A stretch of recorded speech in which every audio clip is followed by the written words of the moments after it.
Hello everyone ဒီနေ့မှာတော့ဗျောင်းမြန်ဖြစ်နေအင်္ဂလိပ်ဗျောင်းမြန်ဖြစ်နေဘောင်းမီဗျောင်းမြန်ဖြစ်နေအုတ်ထုပ်ကနောက်ပြန်ဖြစ်နေချီအိတ်တစ်ဖက်ကမတူဘူးလို့ပြောမှာကျွဲတစ်ဖက်တော့တစ်ဖက်ဖြစ်နေအဲ့လိုမျိုးအင်္ဂလိပ်လိုဘယ်လိုပြောမလဲသိစဉ်ဆက်ကြည့်ချီအိတ်ကတစ်ဖက်နဲ့တစ်ဖက်မတူဘူးဆိုရင်အင်္ဂလိပ်လို the socks are mismatched the socks are mismatched တစ်ဖက်နဲ့တစ်ဖက်မတူတာကို mismatch နောက်တစ်ခုအုတ်ထုပ်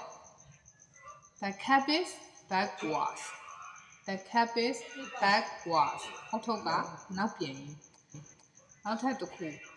ကျဲကြီးထအောင်မမြင်ရဘူး The buttons are misaligned